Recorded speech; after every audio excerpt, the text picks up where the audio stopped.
धूस मिलता आप जब कुशलिया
ये माता माफ कर दो, कृपया मेरा ही मकान करता हो, यह करता हो। मेरा नाम चाहे सिद्ध करता हो, वही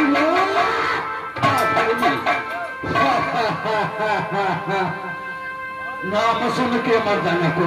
नाम सुन के मर जाने को मार के डंका बोलो, मार के डंका बोलो, वक्री बोलो कर सारा देख के जब तक शीशा है गड्ढा पर, जब तक शीशा है गड्ढा पर, सिर से भराया गड्ढा न हो जाए अंधाधार सारे जोन का खेल चल गया, सारे जोन का खेल चला बुआ का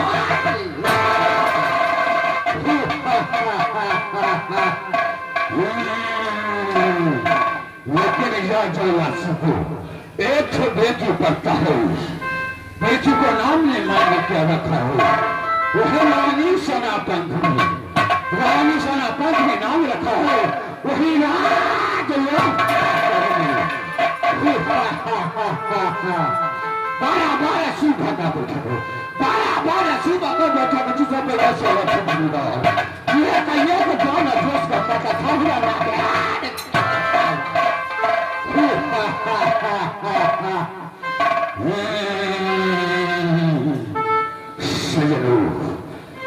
जब जोड़ा सीट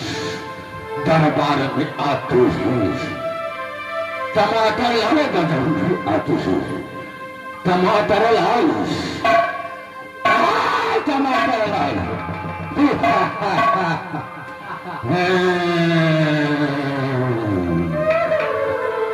टमाटर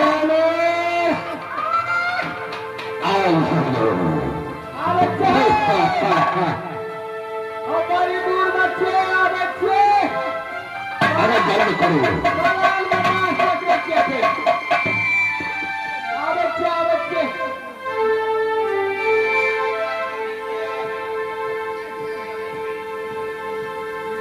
मालिक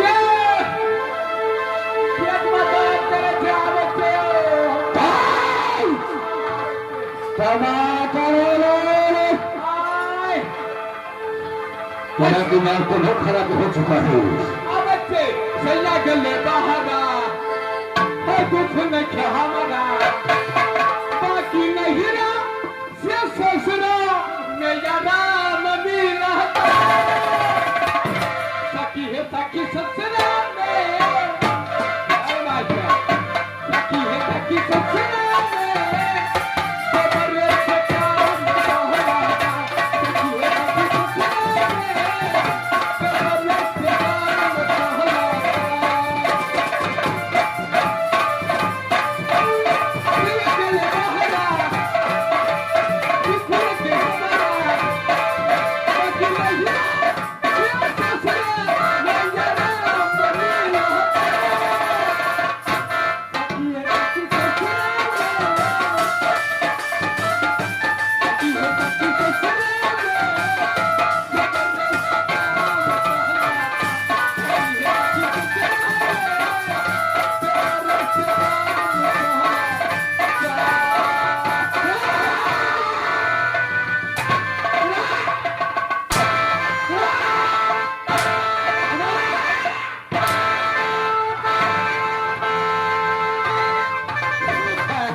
चला गए, अरे आप क्या हुए अरे जल्द करो, जल्द करो, टमाटर अरे आप तो हुए नहीं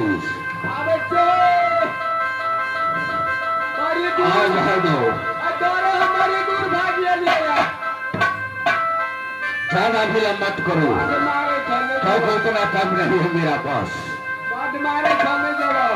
जल्द करो अरे आते हो जब मार में काम बोलिए अरे नहीं मारूंगा, आओ भाई हम अपना घर के वो घर बनाती अल्लाह दो अब इसलिए हो पन्ना पन्ना अरे रास्ते हो इतना गुलाम किया था हर दरबार में माने चिल्ला रहा हूँ लेकिन हराम जादू कौदेश हाथ लगाया देखो जाकर बकवास किया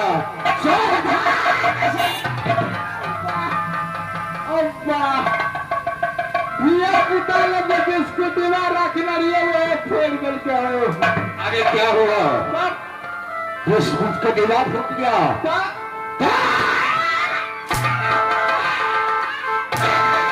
हराम जादू क्या दूसरे का भिखारी है तुम्हारा पास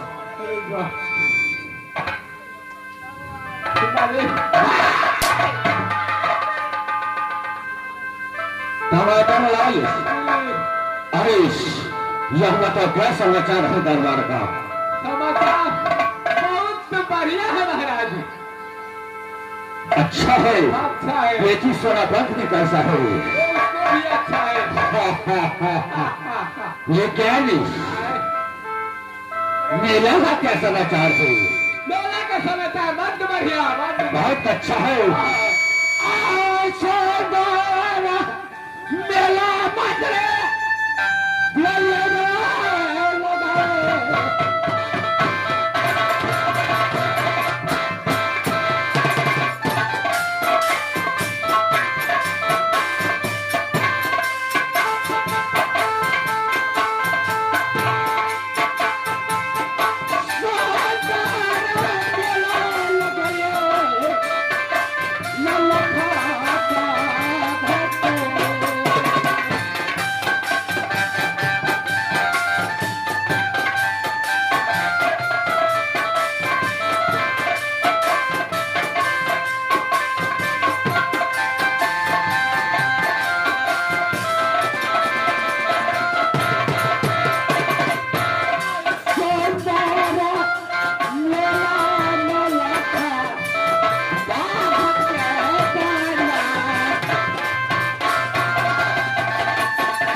पाथर में नौलखा बात का मेला लग चुका है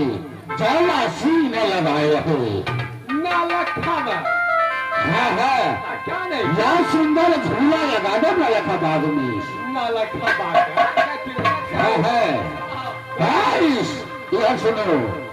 यहाँ झूला पर केवल नारियों झूल सकता है नहीं हमारे मन है तो पहले झूलता है कहीं कोई मर्द नहीं झूल सकता है यह केवल नारियों का मेला है का मेला है अगर साला कोई मर्द झूले और बहुत पसंद